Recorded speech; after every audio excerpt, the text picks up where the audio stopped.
कि आज गुरुवार है और आज गुरु गोविंद के चरणों में विशेष रूप से पूजा अर्चना करने का, सद्गुरु सरकार प्रभु जी की पावन समाधि में शीश झुकाने का, माथा टेकने का यह अवसर है।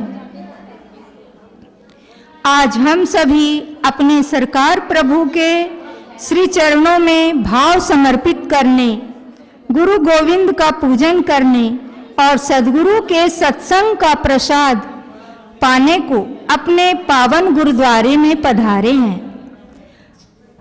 आज सरकार प्रभु जी की 23वीं निर्वाण तिथि है।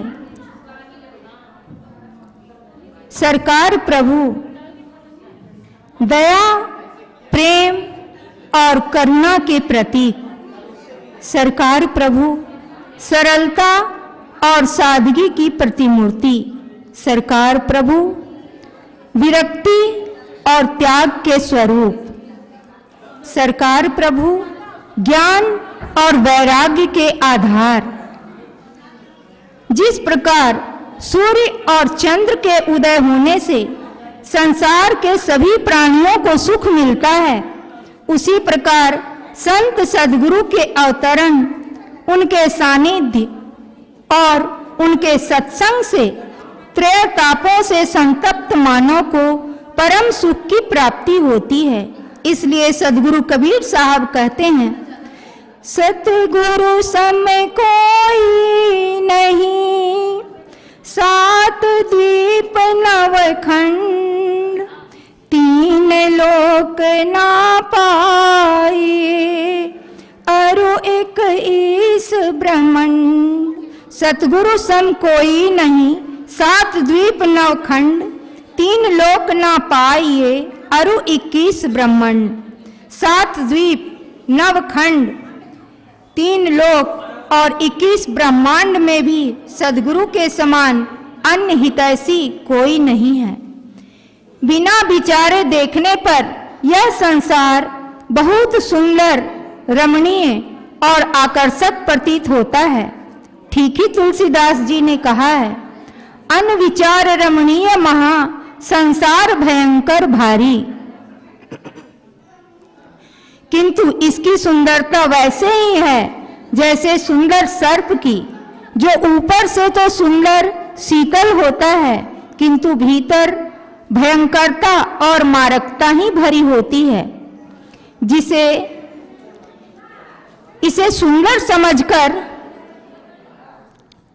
जो पकड़ना चाहेगा उसे इसका दंश ही झेलना पड़ेगा और उपहार में इसकी मारकता ही मिलेगी।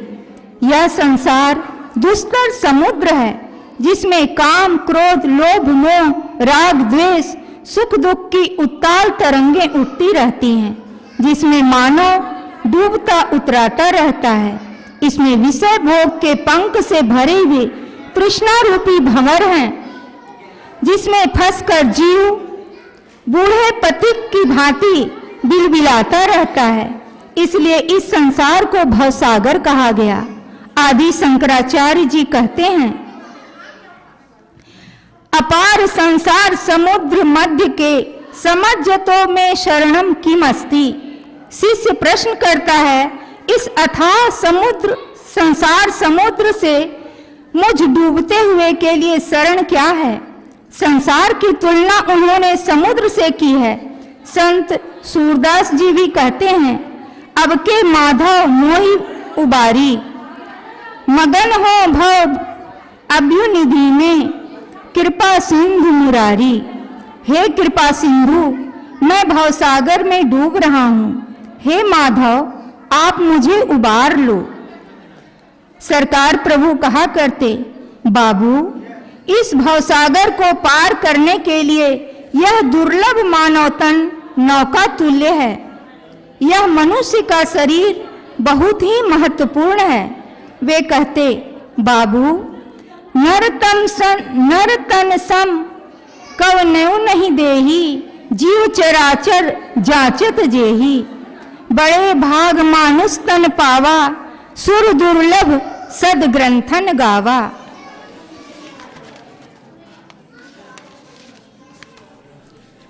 संसार में जितने भी शरीर हैं वे कोई शरीरधारी मनुष्य शरीर के बराबर नहीं कर सकते।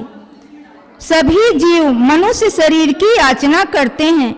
बड़े भाग्य से मनुष्य शरीर की प्राप्ति होती है। यह देवताओं के लिए भी दुर्लभ है, ऐसा सभी शास्त्र कहते हैं। सरकार प्रभु कहा करते, बाबू ऐसे महंगे मोल का एक श्वास जो जाए, ऐसे महंगे मोल का एक श्वास जो जाए, 14 लोक न पट तरे काहे धूर मिलाए। यह मनुष्य का शरीर इतना कीमती है कि 14 लोक मिलकर भी इसके एक श्वास की कीमत की बराबरी नहीं कर सकते, क्योंकि संसार के सभी जीवधारियों में एकमात्र मानव शरीर है जो भवसागर को पार करने में समर्थ नौका तुल्य है। तुलसीदास जी कहते हैं, नर तन भव वारिधि कह बेरो। यह मनुष्य शरीर भवसागर को पार करने का बेड़ा यानी नाव के समान है। लेकिन कल्पना करें, यदि अथाह गहरा समुद्र हो और समुद्र को पार करने के लिए नौका भी उपलब्ध हो, लेकिन कोई खेने वाला नहीं हो, तो क्या नौका स्वतः समुद्र के एक ओर से दूसरे ओर पार कर जाएगी? क्या नौका स्वतः ही किनारे लग जाएगी? कदापि नहीं। संत पलटू साहब कहते हैं, नाव मिली केवट नहीं, नाव मिली केवट नहीं, कैसे उतरे पार, कैसे उतरे पार पथिक, विश्वास न आवे। कि यदि हमें नाव मिल जाए लेकिन केवट ना हो तो हम कैसे पार उतर सकते हैं? नाव मिले और केवट ना मिले तो नाव से हानि के सिवा लाभ नहीं हो सकता। केवटिया के बिना नौका आंधी, तूफान, हवा और लहरों के थपेड़ों से न मालूम किस गर्त में जा समाएगी, नष्ट भ्रष्ट हो जाएगी। सदगुरु कबीर साहब कहते हैं, बिना रे खेवैया नैया कैसे लागे पार रे, बिना रे खेवैया नैया कैसे लागे पार रे, केते निगुड़ा पड़े किनारे, केते मझधार रे। गुरु विहीन जीवन वैसा ही है जैसे केवट बिना नौका। सदगुरु केवट की शरण में आकर ही, सदगुरु रूपी केवट की शरण में आकर ही दुर्लभ मानव तन का लाभ लिया जा सकता है, अन्यथा पतन ही पतन है। रामचरितमानस में तुलसीदास जी कहते हैं, नर तन भव वारिधि कह बेरो, सन्मुख मरुत अनुग्रह मेरो, कर्णधार सदगुरु दृढ़ नावा, कर्णधार सदगुरु दृढ़ नावा, दुर्लभ साज सुलभ करि पावा। यह मानव तन भवसागर पार करने की सुदृढ़ नौका है। प्रभु की कृपा से ही जीव प्रभु के सम्मुख होता है।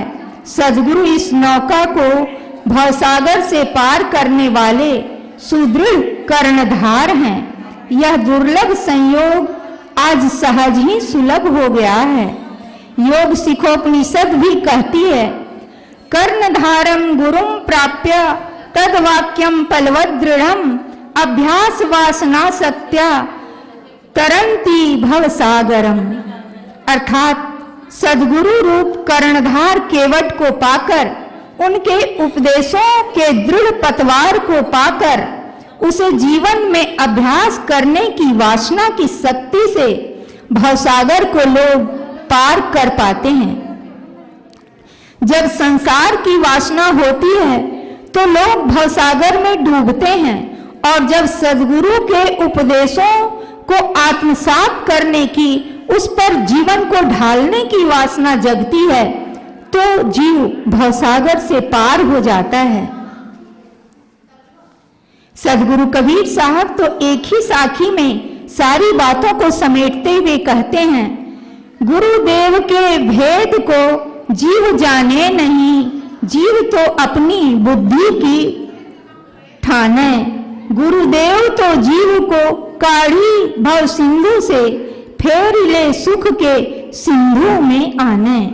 यदि व्यक्ति सदगुरु के रहस्य और उनकी शक्ति को नहीं जानता, वह अपनी बुद्धि के अनुमान से संकल्प विकल्प करता है और गुरु की महिमा को आंकता है। लेकिन सदगुरु शरणागतों को भवसागर से निकालकर सुख के सागर में पहुंचा देते हैं। हमारे सदगुरु सरकार प्रभु ऐसे ही परम कृपालु कर्णधार सदगुरु हैं।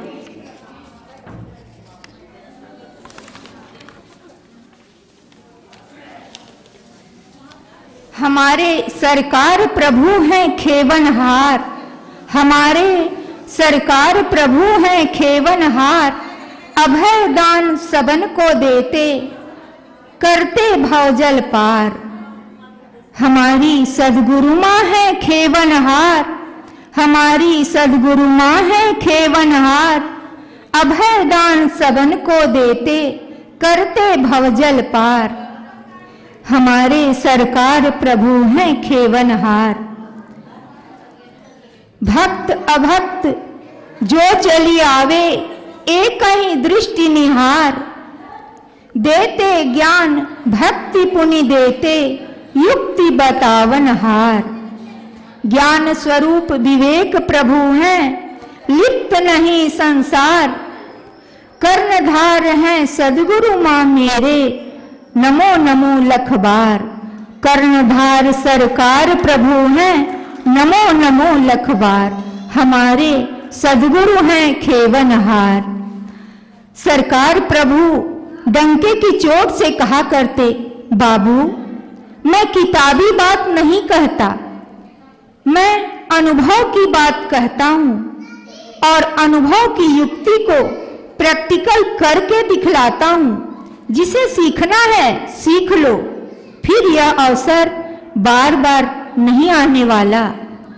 सरकार प्रभु गर्व के साथ कहा करते, बाबू जो भी चीज पूछना हो, चाहे वह ध्यान की गहराई की बात हो, योग के रहस्य की बात हो, अध्यात्म की बात हो या व्यवहार की बात हो, हमारे ज्ञान भगवान हैं, उनकी भक्ति करो, उनके आदेश का पालन करो, उन्हें प्रसन्न रखो और उनसे नम्रता पूर्वक तद विधि प्रणिपातेन परिप्रश्नेन सेवया उपदेक्षन्ति ते ज्ञानम ज्ञानिनः तत्वदर्शिनः। जो जिज्ञासु का लक्षण है, उस अनुरूप जिज्ञासु बनकर, श्रद्धावान बनकर सदगुरु माँ के चरणों में झुको और पूछो, वे सारी बात बताएंगे। वे जन्म जन्मांतर के योगी हैं, महापुरुष हैं और वे तो कहा करते कि बाबू ज्ञान भगवान हमसे भी आगे हैं, उनकी चरणों को दृढ़ता से पकड़ो। जो ज्ञान भगवान को खुश कर लेगा, उसे मेरी भी प्रसन्नता सहज ही मिल जाएगी। पूज्य सरकार प्रभु अपने जीवन काल में सदैव हम लोग कई बार सुने कि 1:30 बजे रात्रि को ही बिछावन त्याग साधन ध्यान में लग जाया करते थे।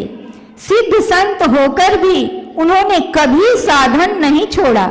उनका संपूर्ण जीवन अखंड साधन रूप रहा और निर्वाण की घड़ी भी उन्होंने इसी समय को चुना जब वे ध्यान में डूबा करते थे। उसी समय महासमाधि में वे लीन हो गए। वे भवसागर से पार उतरने की युक्ति बताते हुए कहते, दिन को हरि सुमिरन करो, दिन को हरि सुमिरन करो, रैन जाग कर ध्यान, भूख राखी भोजन करो, भूख राखी भोजन करो, तजो सोवन की बान।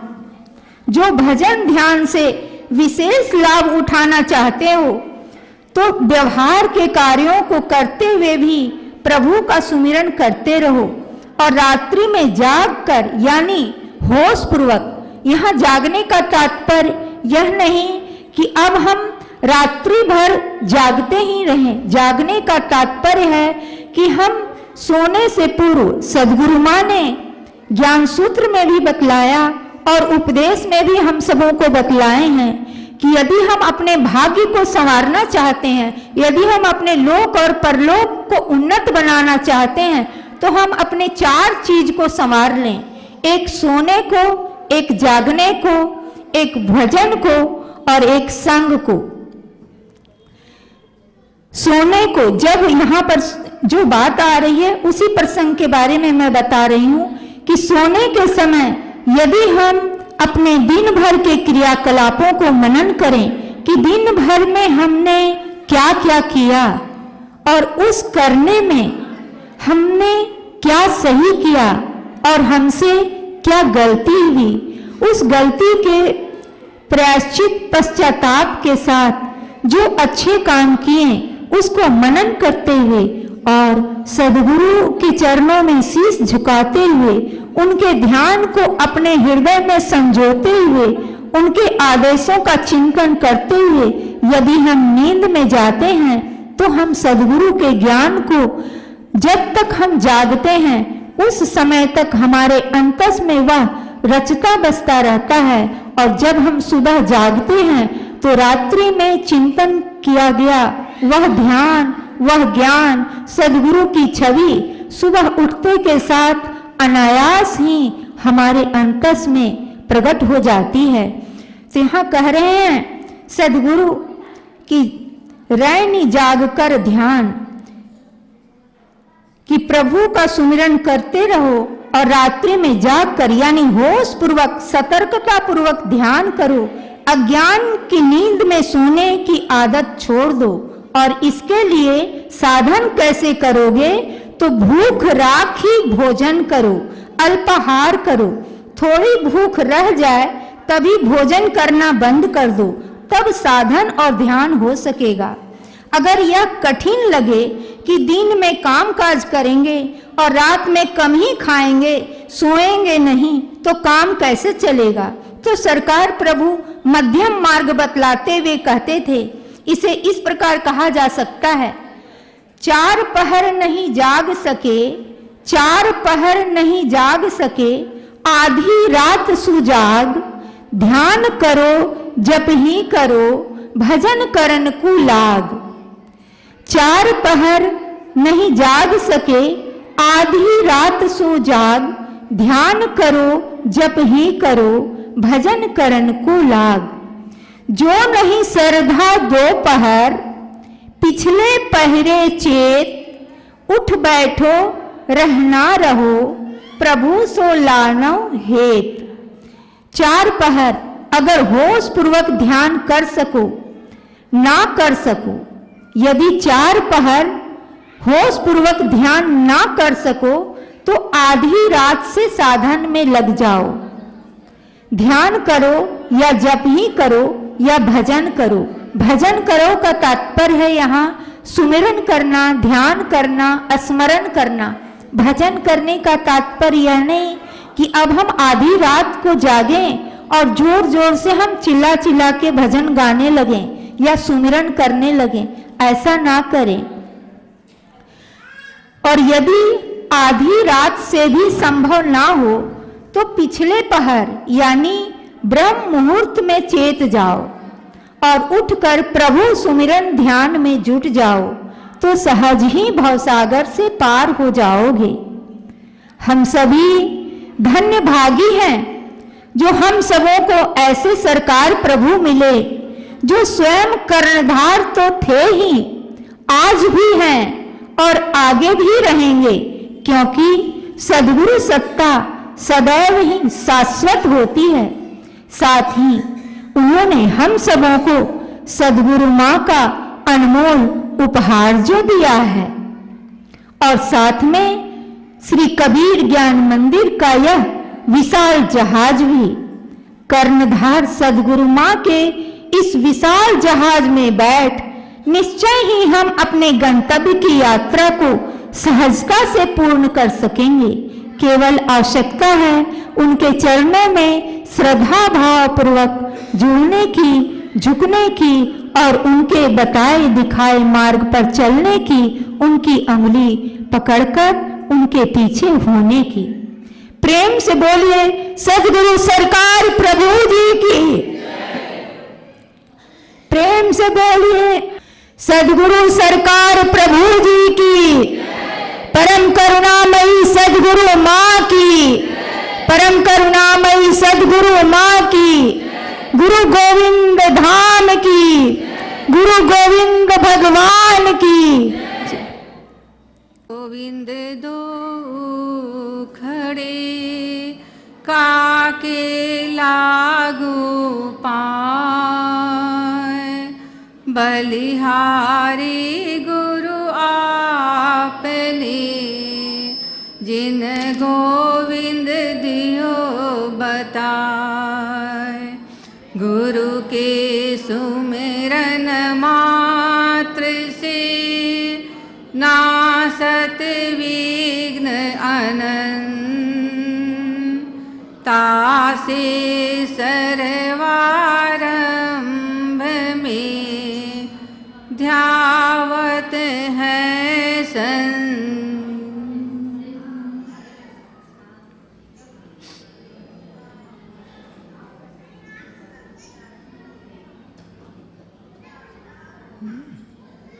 परम करुणामयी,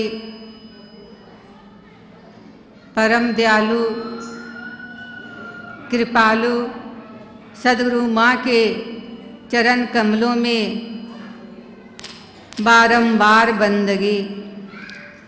परम पूज्य अनंत श्री विभूषित सद्गुरु सरकार प्रभु जी के पावन चरण कमलों में भी बारंबार बंदगी।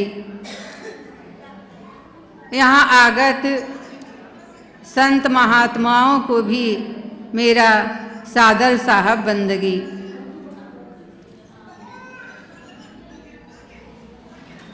आज हम लोग त्रिकालदर्शी, तपोनिष्ठ, वैरागनिष्ठ, परम दयालु, परम कृपालु, नम्रता की मूर्ति, वैरागनिष्ठ परम पूज्य सरकार प्रभु जी की निर्वाण तिथि में एकत्रित हुए हैं।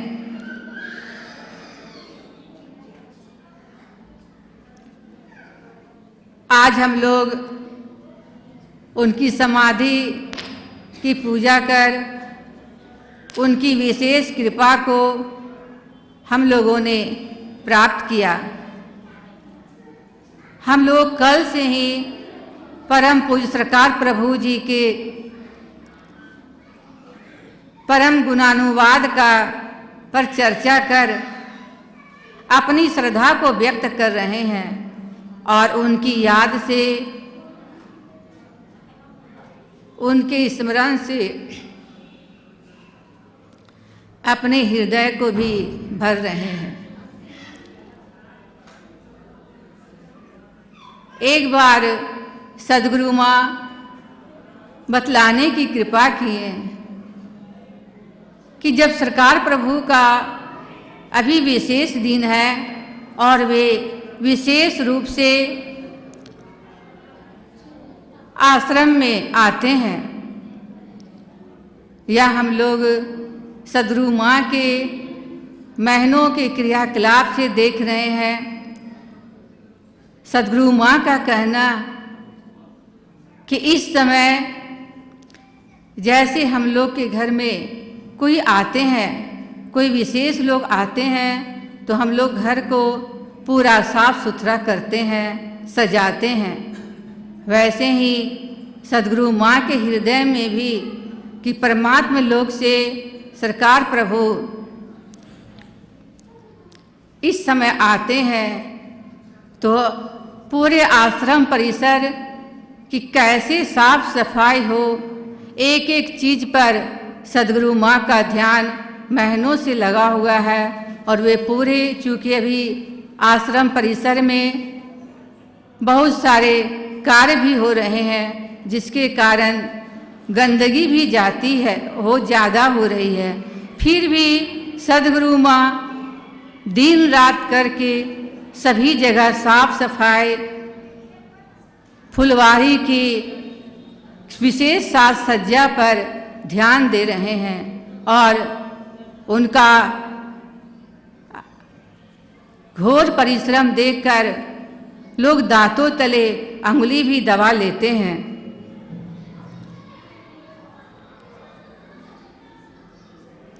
अभी हम लोग थोड़े से शब्दों में सद्गुरु सरकार प्रभु की कैसी साधना में लगन रही, इसके बारे में हम लोग कुछ चर्चा कर लेंगे।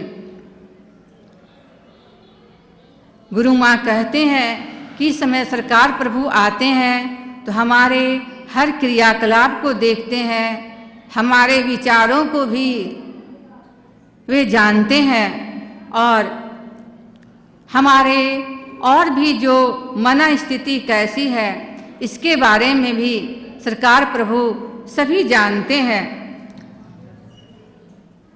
सद्गुरु सरकार प्रभु की गहन साधना, कठिन तपश्चर्या आज के युग में जो संत हैं उनके लिए अत्यंत ही अनुकरणीय है। गुरु माँ के मुखारबिंद से हम लोग बहुत बार श्रवण कर चुके हैं कि सद्गुरु सरकार प्रभु कोई खाऊ पुजाऊ संत नहीं थे। उनका जीवन अत्यंत ही साधना से बीता। जब वे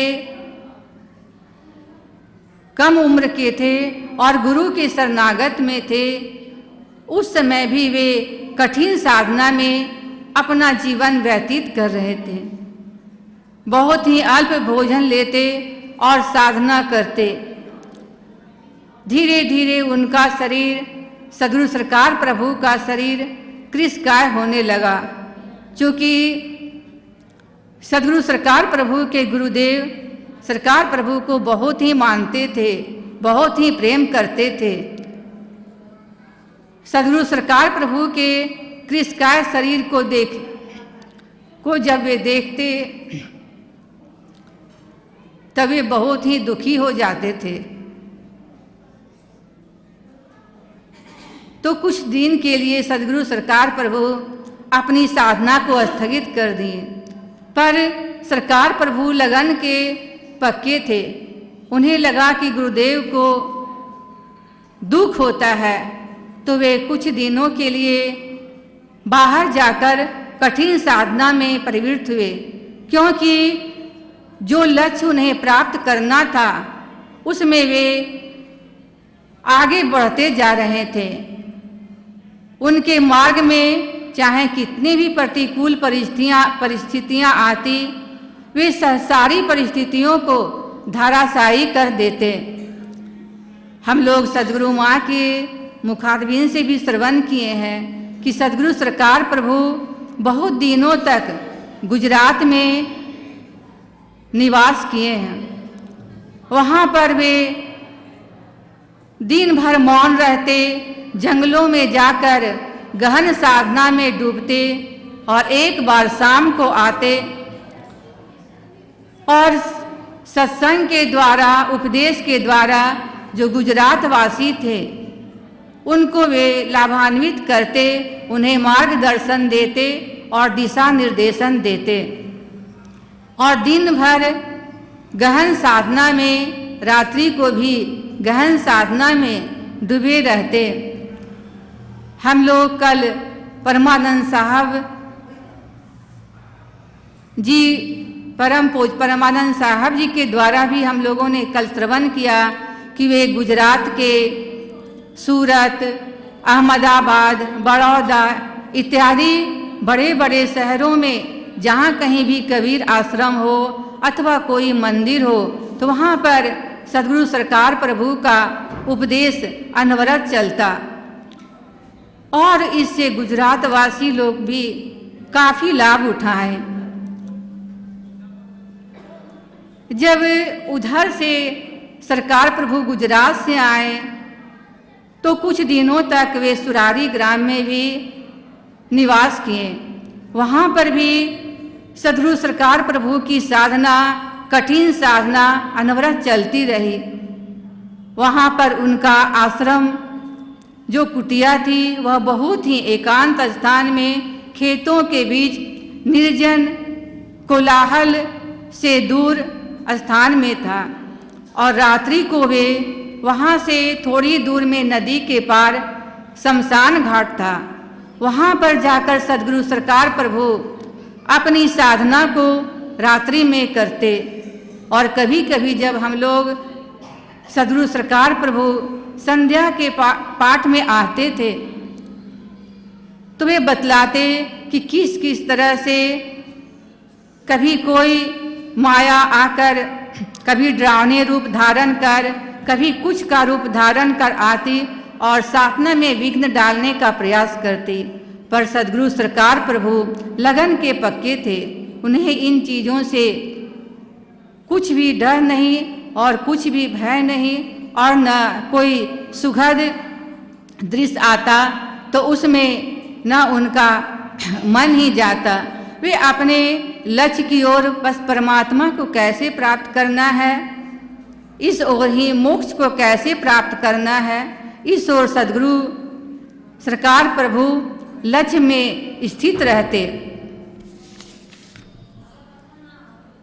हम लोग श्रद्धांजलि विशेष सांग के अंतर्गत भी जब सरकार प्रभु के पिताश्री जी ने कहा कि तुम संन्यास लेना चाहते हो तो तुम्हें कौन खिलाएगा, कौन तुम भोजन देगा, कौन तुम्हारी देखभाल करेगा। तो सरकार प्रभु उस समय भी गहन साधना में थे और परमात्मा का साक्षात्कार करने के लिए वे सहस्त्रधार पर्वत की ओर चल पड़े और लगन के पक्के कि कौन गर्म में खिलाता है इसे देखने के लिए वे घने जंगलों को पार करते हुए, ऊंचे पर्वतों को पार करते हुए, अनेक पर्वतों को लांघते हुए वे चले जा रहे थे। रास्ते में एक संत मिले पर्वत पर और उन्होंने कहा कि आगे मत जाओ, आगे तो घना जंगल है जिसमें शेर, बाघ, चीता इत्यादि रहते हैं, आदमखोर मानव भी रहते हैं जो तुम्हें अपना आहार बना सकते हैं। पर सरकार प्रभु भी लगन के पक्के, उन्होंने कहा कि मैं बाघ का आहार, शेर, चीता का आहार बनना मुझे मंजूर है, पर जिसके लिए, जिस लक्ष्य के लिए मैं निकला हूँ उससे मैं पीछे नहीं हट सकता। वे आगे बढ़ते गए और एक दिन जब घने जंगल में पहुँचे तो कुछ रात्रि हो चुकी थी। वे एक पेड़ के नीचे काफ़ी थके हुए, क्योंकि वो भूखे प्यासे ही निकल पड़े थे, तो वे कुछ देर सुस्ताने के लिए वे एक पेड़ के नीचे बैठे। 12 बजे रात्रि थी। उसी समय वहाँ पर एक दिव्य तेजोमय संत प्रकट हुए। पूरा जंगल प्रकाश से भर गया। फिर पुनः सद्गुरु सरकार प्रभु ने जब उनका दर्शन किया तो उन्होंने कहा कि जिसे तुम देखना चाहते थे उसे देख लिए।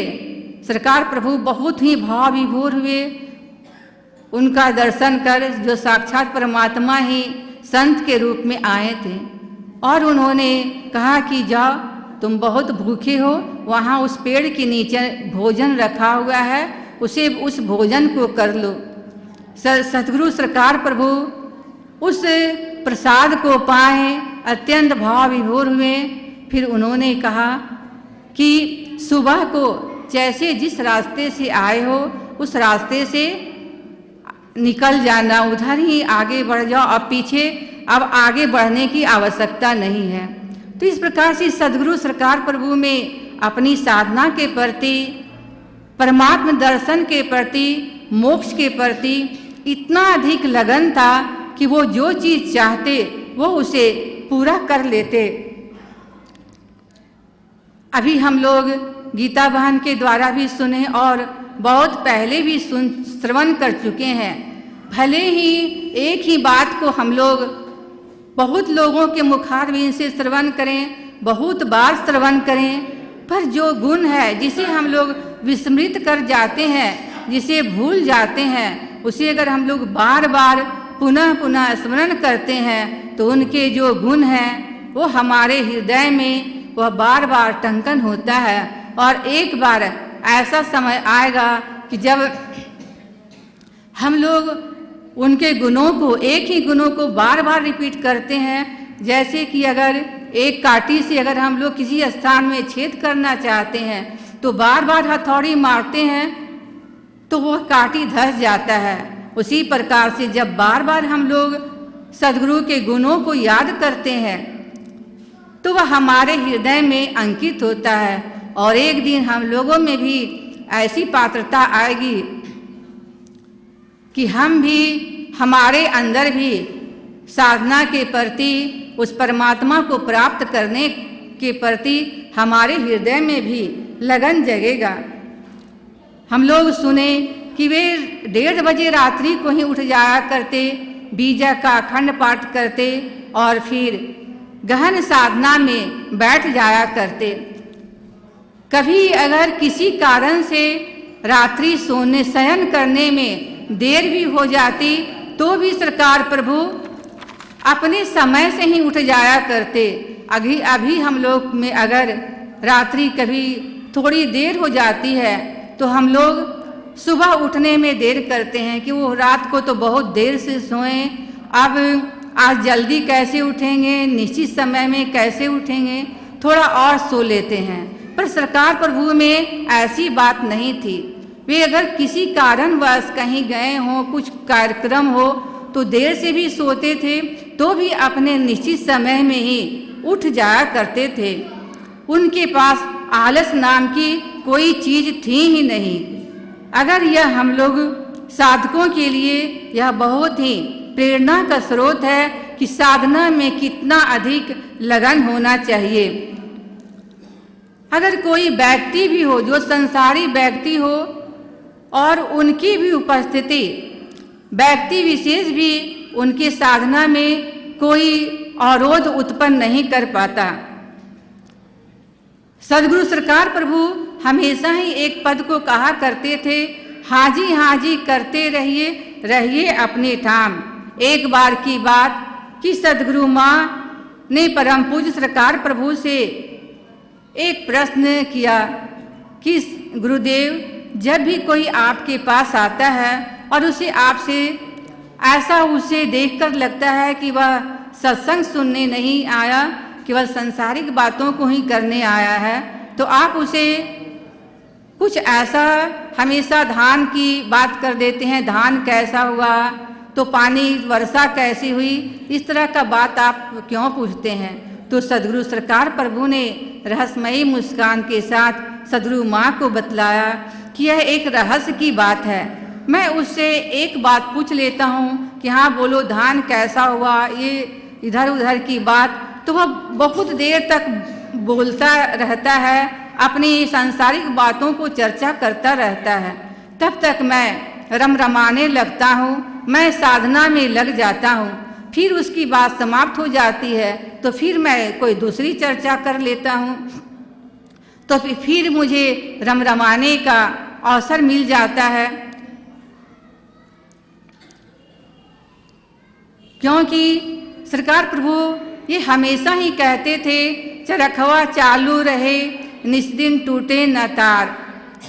मतलब यह जो नाम जाप का है, साधना का है, वह कभी भी वह टूटने नहीं पाए, हमेशा ही उसका तार चलता रहे। सद्गुरु सरकार प्रभु अभी हम लोग क्या करते हैं कि अगर हम लोग व्यवहारिक कर्तव्यों को करते हैं तो हम लोगों से साधना छूट जाती है, टूट जाती है। हम लोग व्यवहार में इतने मशगूल हो जाते हैं कि जो हमारा लक्ष्य है, गुरु माँ भी कहते हैं कि व्यवहार में भी जो हमारा लक्ष्य है, जो हमारा मैं है, उस ओर से हमारा ध्यान नहीं हटना चाहिए। सद्गुरु सरकार प्रभु भी कहते हैं, हमेशा कहते थे कि कर से कार्य करो विधि नाना, मन राखो जहाँ कृपा निधाना। और एक साखी भी हमेशा वे कहा करते थे, देही से उद्यम करे सुमरन करे विदे। जब भी कहते, बाबू जब भी कोई कार्य करते हो तो अपने जो रमरमाने की आदत है, जो वो मैं में जो डूबने की आदत है, जुड़ने की आदत है, जो हमारा अपना आपा है, उसको भूलो मत। उसके साथ ही व्यवहारिक कार्यों को भी करते रहो। अध्यात्म के साथ, व्यवहार के साथ अध्यात्म भी तुम्हारा चलता रहे। सद्गुरु सरकार प्रभु अध्यात्म में डूब कर ही कोई कार्य को करते, और उनके कोई भी कार्य को देखने में, चाहे वह भोजन कर रहे हों, चाहे वह कोई भी कार्य कर रहे हों, चाहे वह खेतों में भी कुछ भी कार्य कर रहे हों, या फल ही सुधार रहे हों, कुछ भी कर रहे हों, सब ऐसा देखने से लगता कि कोई दिव्य लोक के वासी यहाँ पर उपस्थित हैं, और उनके सारे कार्य ऐसा लगता कि वो पूजा ही कर रहे हैं, उनका सारा कर्म ही पूजा होता।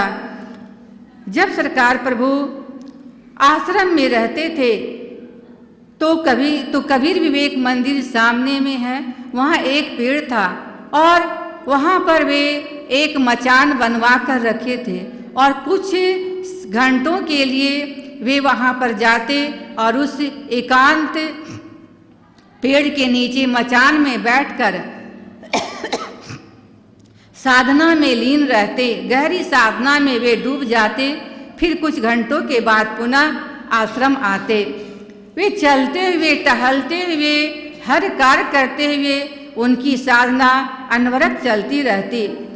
परम पूज्य सरकार प्रभु हमारी साधना कैसे सफल हो, हमारा साधना में कैसे मन लगे, इस पर वे कुछ आवश्यक बातों को भी बतलाते थे।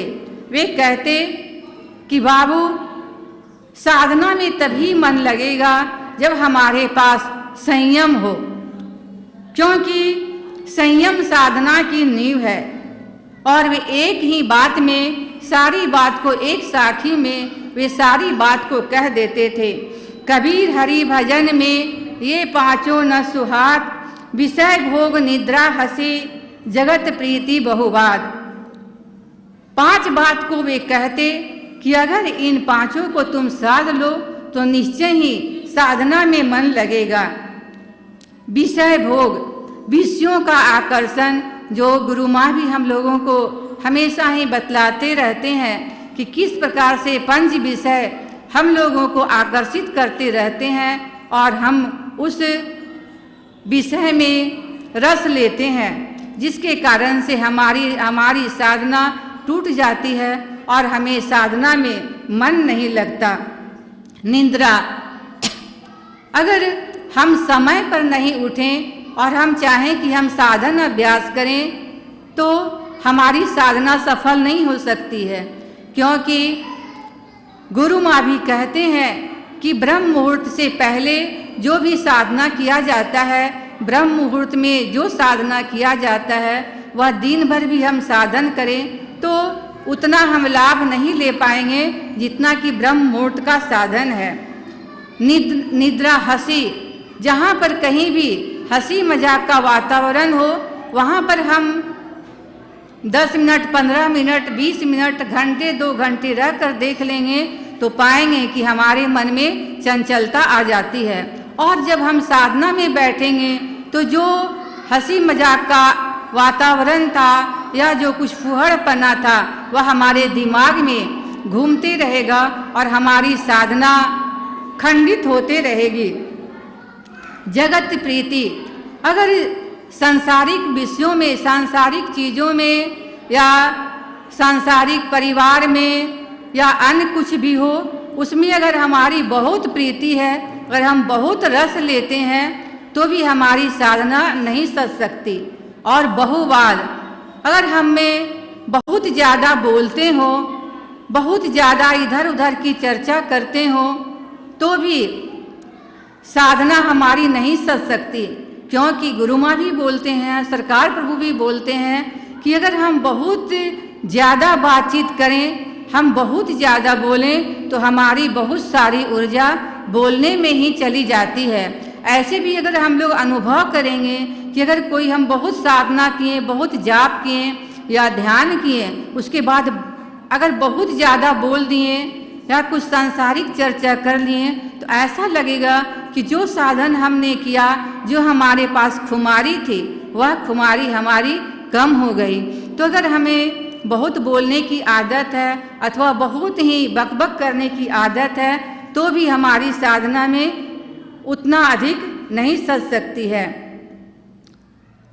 और यह सब जो भी हम लोग वे उपदेश करते, उसका मूर्त रूप हम लोग सद्गुरु सरकार प्रभु में अक्षरशः देखते कि वे कैसे उनके अंदर संयम था। वे ब्रह्मचर्य पर भी बहुत अधिक जोर देते थे कि ब्रह्मचर्य साधना के लिए बहुत ही अधिक आवश्यक है।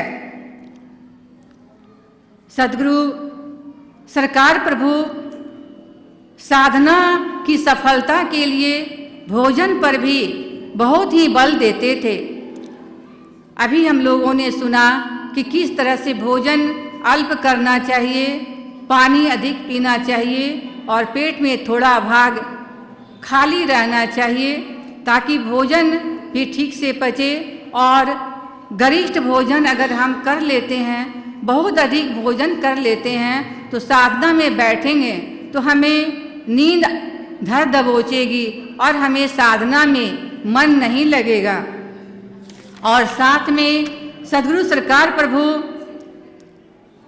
कहते थे कि वातावरण का भी प्रभाव हमारे साधना पर बहुत ही अधिक पड़ता है। ऐसा परिवेश, ऐसी सोसाइटी जहाँ पर कि फूहड़पन हो, हंसी मजाक हो, ऐसी जगह में अगर हम जाते हो तो हमारी साधना भी खंडित होगी। सद्गुरु प्रभु साधना की सूक्ष्म विधि को भी बतलाते हुए कहते कि बाबू, जब तक मन में कंपन है तब तक हमारी साधना नहीं सज सकती। ये सूक्ष्म बात है। और गुरु माँ भी जब कभी साधना की बात बतलाते हैं तो कहते हैं कि तुम लोग जब ध्यान करते हो तो ये देखो, दृष्टि साधन हो या मन का साधन हो, हृदय में साधन हो, तो देखो कि कहीं कंपन तो नहीं हो रहा है। हम दृष्टि साधन करते हैं, जिस बिंदु पर ध्यान करते हैं, तो गुरु माँ भी बहुत बार बतलाए हैं कि देखो कि उस बिंदु में कंपन तो नहीं हो रहा है, कहीं इधर वो बिंदु तो कभी बाईं तरफ, कभी दाईं तरफ, कभी नीचे, कभी ऊपर, ऐसा तो नहीं हो रहा है। सद्गुरु सरकार प्रभु भी साधना की सूक्ष्म विधि को बतलाते हुए कहते कि जब तक मन में कंपन है तब तक साधना में हम आगे उतना नहीं बढ़ सकते। साधन मन के कंपन को बंद करो तो स्वतः ही साधना में उन्नति होगी। जैसे वे उदाहरण देते कि जिस प्रकार से हवा रहित दीपक की लौ ऊपर की ओर जलती रहती है, उसमें कंपन नहीं होता, वैसे ही हम लोगों का भी मन का कंपन जब नष्ट हो जाएगा तो सीधे प्रभु से मिलन हो जाएगा। हम ध्यान समाधि में निश्चल घंटों बैठे रहेंगे। सद्गुरु सरकार प्रभु हमारी साधना कैसे सफल हो उपदेश करते हुए बहुत ध्यान देने के लिए कहते कि हमेशा ही व्यक्ति को, साधक को बहुत अपनी आँखों को चंचल नहीं बनाना चाहिए। वे हमेशा कहते कि बाबू जब भी देखो तो 12 गज की दूरी तक देखो। गुरु माँ भी जब हम लोग कभी सत्संग में बैठे रहते हैं और अगर कोई आ गया और किसी की नज़र उधर चली जाती है तो गुरु माँ भी बीच में ही टोक देते हैं कि उधर देखने की क्या ज़रूरत है। हम लोगों का मन, हम लोगों की आँख में इतनी चंचलता होती है। तो सद्गुरु सरकार प्रभु भी कहते थे कि अपनी आँखों पर अंकुश और संयम होना ही चाहिए। साथ में सद्गुरु सरकार प्रभु साधना के लिए वैराग पर भी बहुत जोर देते थे। साधना की सफलता तभी हो सकती है जब हमारे अंदर वैराग हो। हम लोग सद्गुरु सरकार प्रभु के जीवन के बारे में जानते हैं कि जब वे घर में जब वे रहा करते थे और लोगों को यह निश्चय हो गया, ये लोगों को आभास हो गया कि सद्गुरु सरकार प्रभु कोई उनकी दिनचर्या कुछ विलक्षण ही है, उनका कुछ व्यक्तित्व कुछ अलग ही है, तो लोगों को भय हो गया।